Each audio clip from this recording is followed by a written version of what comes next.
Merhaba arkadaşlar. Buketle Kahve Falı kanalıma hepiniz hoş geldiniz.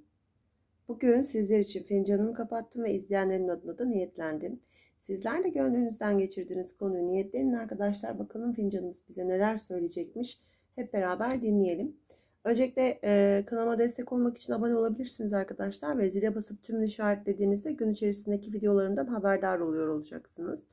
Size nasıl ulaşım sağlayabiliriz Buket Hanım diye soruyorsunuz. Buket'te Kahve Falı Instagram hesabından ulaşım sağlayabilirsiniz. Aşağıda bıraktığım link üzerinden de ulaşım sağlanabiliyor arkadaşlar. Dışarıya doğru yolunuz çıkmış.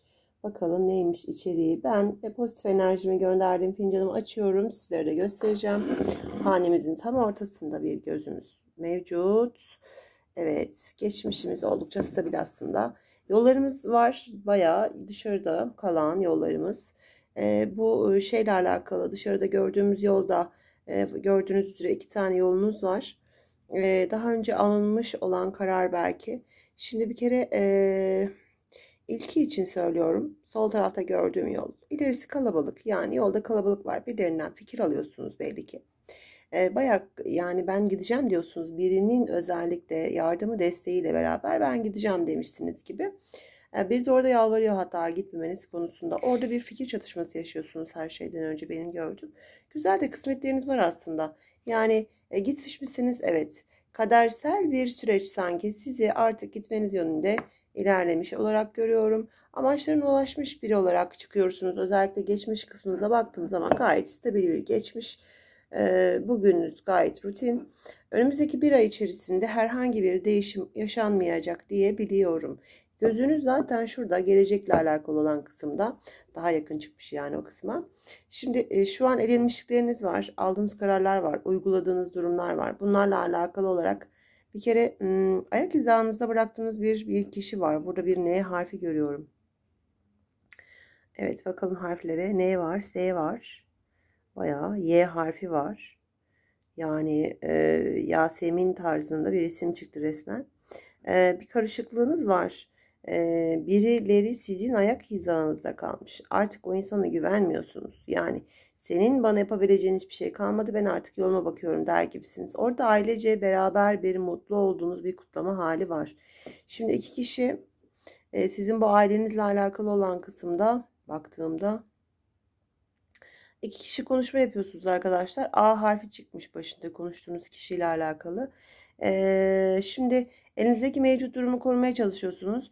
Bir taraf var, bir taraf daha. Yani iki arada bir derede kaldığınız bir karar aşamasında olduğunuzu görüyorum.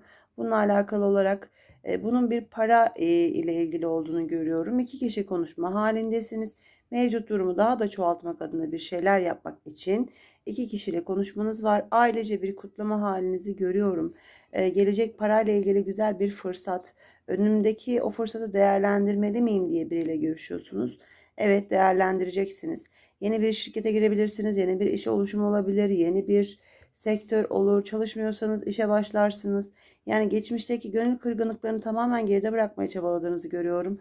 Önünüz resmen tertemiz bir adınıza bilinmezlik oluyor. Yani kestiremiyorum dediğinizi görüyorum ama ilerisi geçmişten daha kötü olamaz diye düşünüp bu yola çıktığınızı görüyorum açıkçası.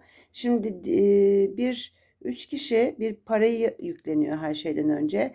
Sanki üç ortak mı diyeyim, üç kardeş mi diyeyim, üç kişi parayla alakalı bir konuşma içerisinde.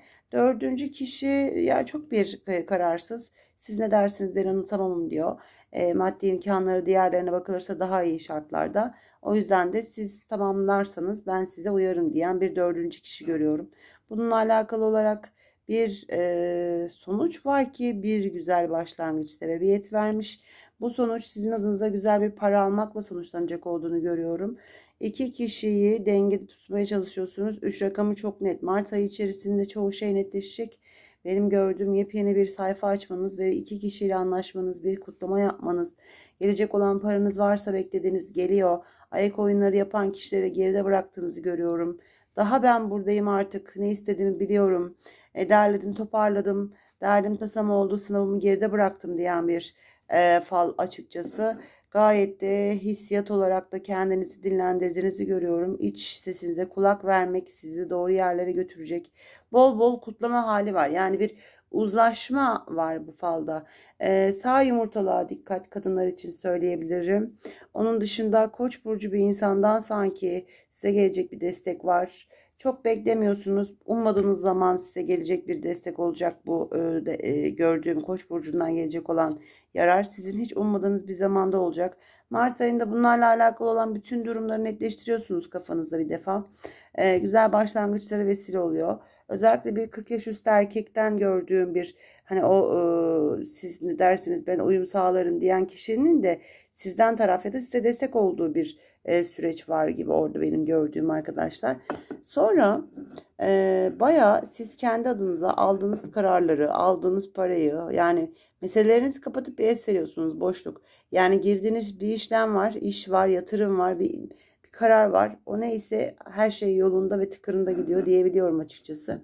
Sonra bir 5-6 ay sonranız için.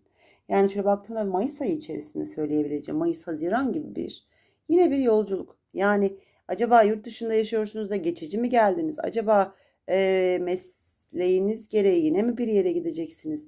Ya da geçmişte bıraktığınız yollar bir meseleden dolayı gidip geldiğiniz yollar mıydı? Artık onu herkes kendi hayatına göre değerlendirsin. Burada çünkü bayağı gördüğüm Haziran ayında iki kişinin bir para için beraber bir yola çıktığı, arkalarında destekleyen insanlar da var. E harfi ve F harfi çok hakim olarak görüyorum ben bunu. Burada bu şekilde çıkmış. Şimdi kara kaş, kara göz bir insan var arkadaşlar.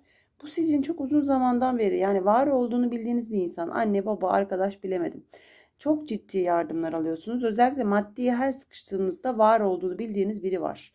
Kara kaşlı, kara gözlü biri olarak görüyorum burada.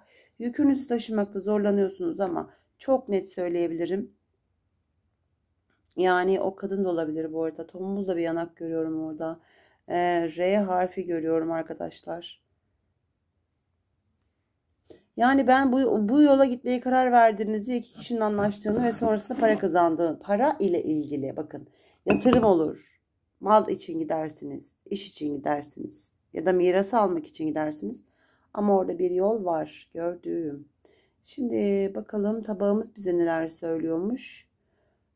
İş tarafında gayet güzel bir ağaç görüyorum yalnız.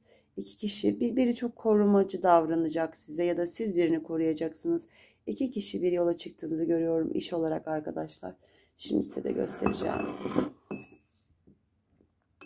Şimdi bakar mısınız?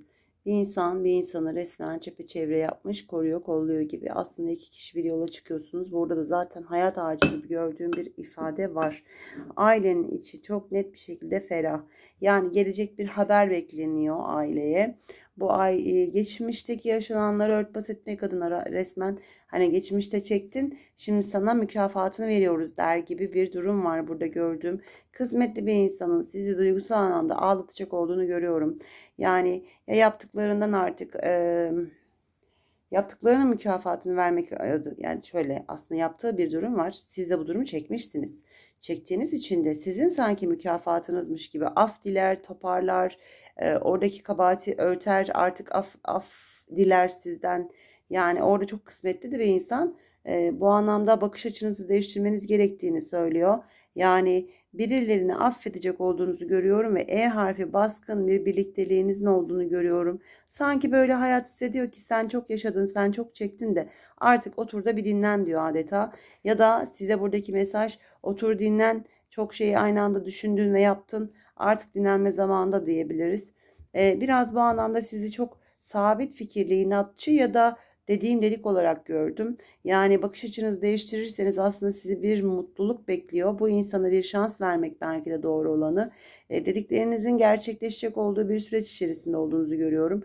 Aileye gelecek olan bir para hem de aileniz için de artık kafanızı onlar adına yormayacak olduğunuzu görüyorum.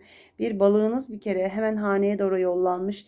resmen size parasal bir müjde geliyor diyebilirim. Hayatınızın aslında baktığım zaman çok da sıkıntılı bir evre olmadığını, rutin giden, kararlarını uygulayan bir insan olduğunuzu, rutin giden bir hayata sahip olduğunuzu görüyorum ama şans faktörü çok yanınızda. İlerisi için çok hak, hukuk bir arada olan, özellikle iş yerinde başarı elde ettiğinizi görüyorum sizin her şeyden önce. Evle ilgili böyle yine bir konuşmalar olacak ama özellikle bir kadının ya iki taraf şöyle, bir yerde karı koca bir yerde karı koca gibi görüyorum. İki çift var burada. Şimdi çiftlerden bir tanesi çok uyanıkça davranıyor ama sizin ailenizdeki gördüğüm fertler o kadar çok savaşmışlar ki bununla alakalı.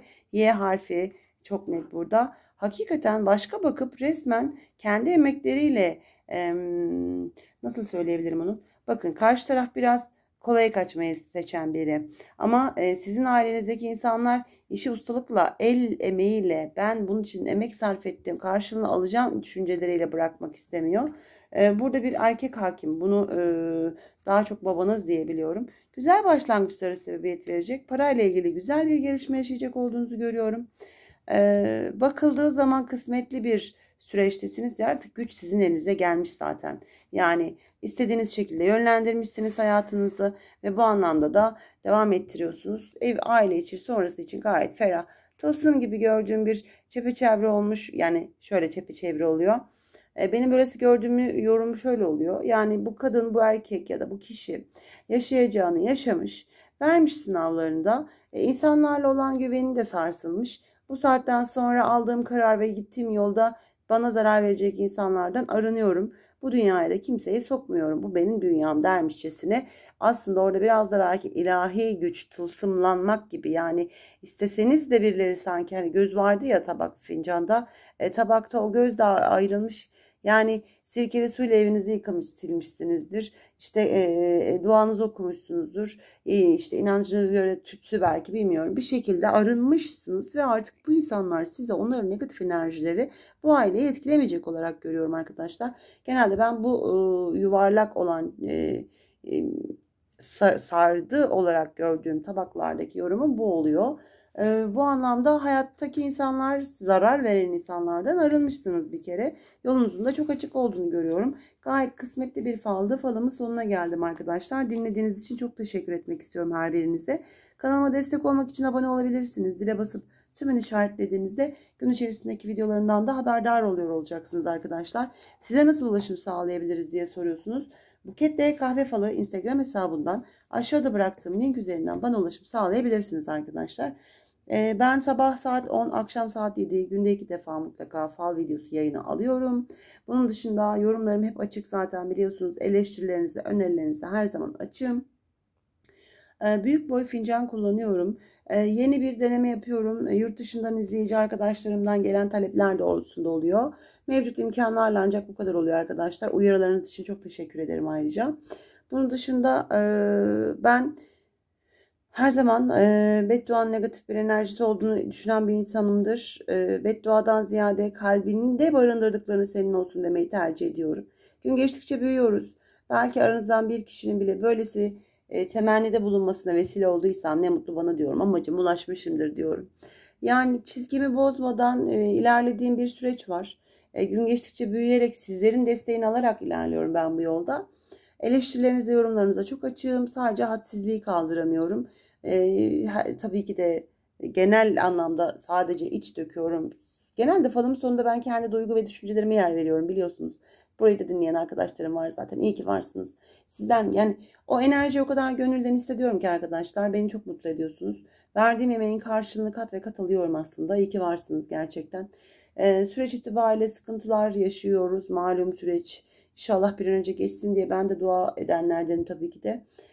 Değerini bilemediğimiz günler geri gelsin. Ne kadar da güzel eğleneceğiz diye herkes içten bekliyor aslında o günleri.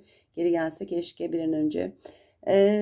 Sağlık, başta sağlık. Yani sınavlarımız oldu, olmaya devam ediyor, olacak da devam edecek. Yeter ki gardınızı, umudunuzu düşürmeyin. Umutsuz yarınlar bize hiçbir şey ifade etmez. Gardımız, yani 1-0 önde başlar hayat bizden. O yüzden ben hep diyorum, herkesin umudu, inancı tam olsun. Güzel pozitif enerjiler gönderin her zaman birbirinize. O yüzden de bedduadan ziyade bu dua hali en güzelidir diyorum. Arkadaşlar falımın sonuna geldim. Dinlediğiniz için çok teşekkür ediyorum. Başta sağlıkla kalmanızı temenni ediyorum. Tabii ki de önce sağlık su yolunu bulacaktır. Umut dolu yarınlarımız güzel şeyler yaşatsın diyorum her birimiz için. Ve de diyorum ki gönlünüzde biriktirdiğiniz o güzel ne var ise her birini karşılığında yaşadığınız güzel yarınlarınız olsun. İnşallah kendinize çok iyi bakın. Başta sağlıkla kalın arkadaşlar. Hepiniz hoşça kalın.